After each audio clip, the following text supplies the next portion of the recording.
Сәлем достар, сіздермен бірге Мадина. Біз бүгін өте дәмді болып шығатын мерекелік торт жасаймыз. Ол үшін менің каналыма тіркелуді ұмытпаңыздар.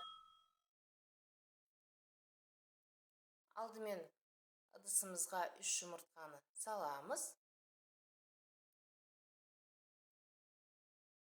Шым-шым тұз салып, жақсылап араластырамыз. Қантты салып, жақсылап араластырамыз. Миксермен аппақ массаға айналғанша араластырамыз. Мінекей біздің массамыз дайын, бізге айран қажет. Айранның үстіне бояғышымызды салып, жақсылап араластырамыз.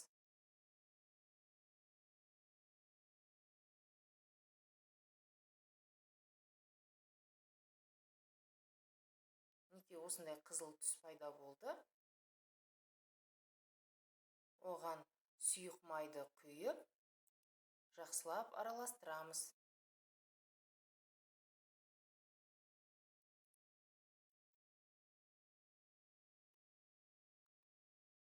Бір шай қасық ас содасын үстіне бір шай қасық уксусты құйып, осылай жасаймыз. Массамызға құйып, жақсылап араластырамыз.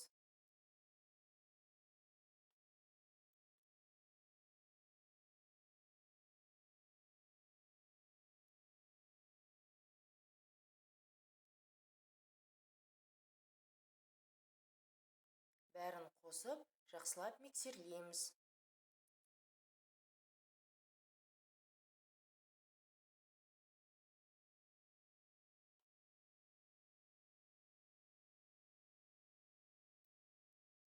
Оның үстіне какао, қопсытқыш салып, жақсылап араластырамыз. Бәрін қосып, електен өткізіп, массамыздың үстіне саламыз. Електен өткізген маңызды, қамырымыз жақсы көтеріледі. Бірден миксерлемейміз. Осылай миксердің көмегімен араластырып, сосын миксерлейміз. Себебі бірден миксерлесек, ұнымыз жан-жаққа шашырайды. Мінекей біздің массамыз дайын. Енді форма дайындаймыз. Егер сізде дайын форма болса, қолдансаңыз болады. Ал болмаса, осылай А4 бумагаға мен сияқты жазсаңыз болады. Енді қырқып дайындаймыз. Дайын болған 8 санын пергамент қағаздың үстіне қойып, осылай бастырамыз.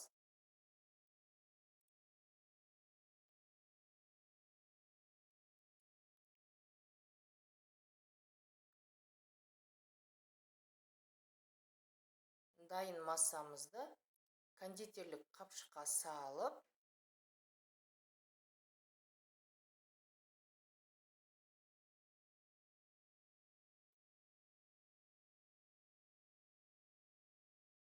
видеодағыдай жасап шығамыз.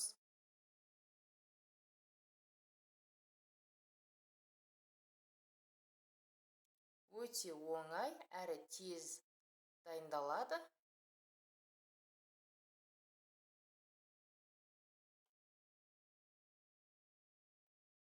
Екіншісін жасаймыз. Менде осы қамырдан 6-8 шықты.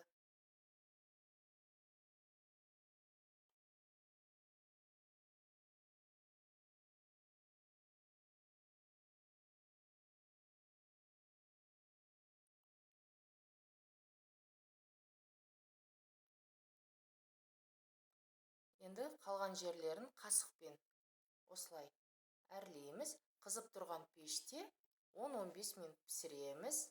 Мінекей менде дайын. Осылай суытамыз. Енді кремін жасаймыз. сливкемізді құйып, оның үстіне қант ұнтағын салып, жақсылап миксерлейміз.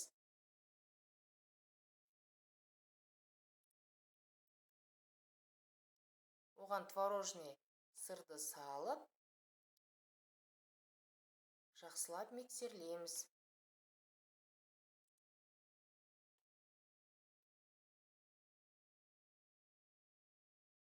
Мінекей біздің креміміз дайын, өз қалпын ұстап, өте жақсы болып шықты.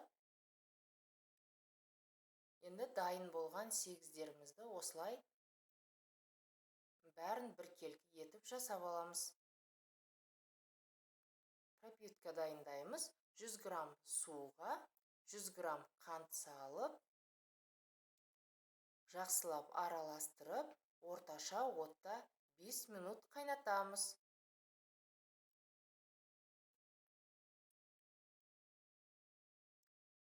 Біраз суытып, сегіздерді осылай теріс жағынан қойып, сеуіп шығамыз.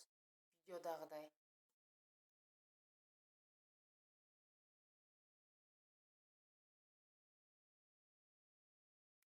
Мен осындай насадка қолдандым.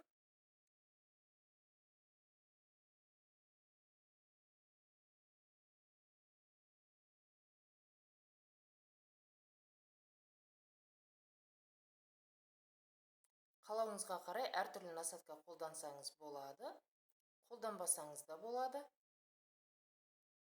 Видеодағыдай жасап шығамыз.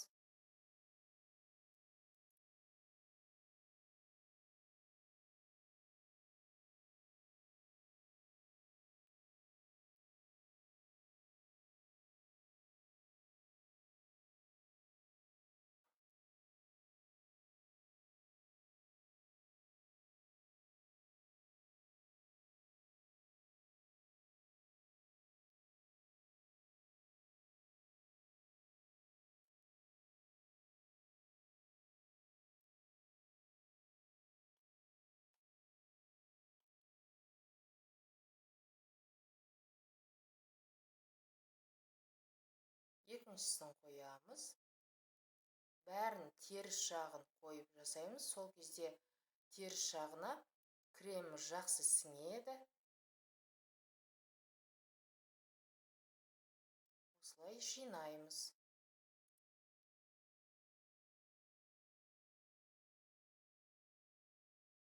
Бұл менде ең соңғысы.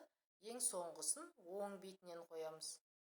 Оң бетін қойып, осылай видеодағыдай жасаймыз.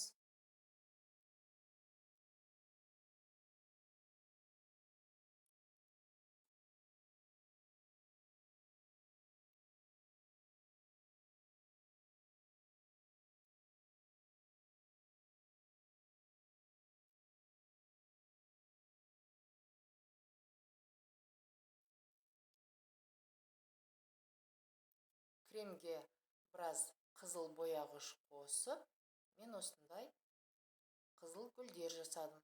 Қалауларыңызға қарай әртүрлі түстегі гүлдер, әйтпесе әртүрлі жеміс-жидектер мен әрлесеңіздер болады. Өте әдемі болып шығады.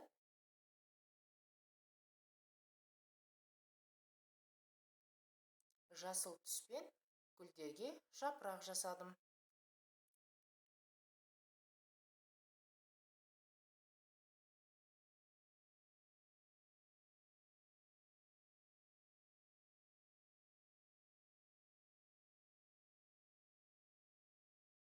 Мінекей біздің тортымыз дайын.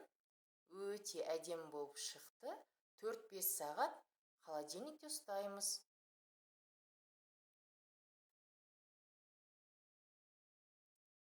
Мінекей қазір кесіп көрсетейін. Менде 4 сағат уақыт тұрды.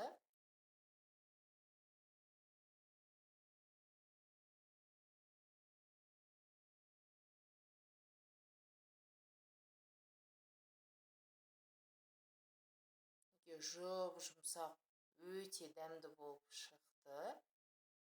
Дәмі өте керемет. Сіздер де үй жағдайында осылай мерекелік дастарханға дайындап көріңіздер. Балаларыңызға, жақындарыңызға беріңіздер.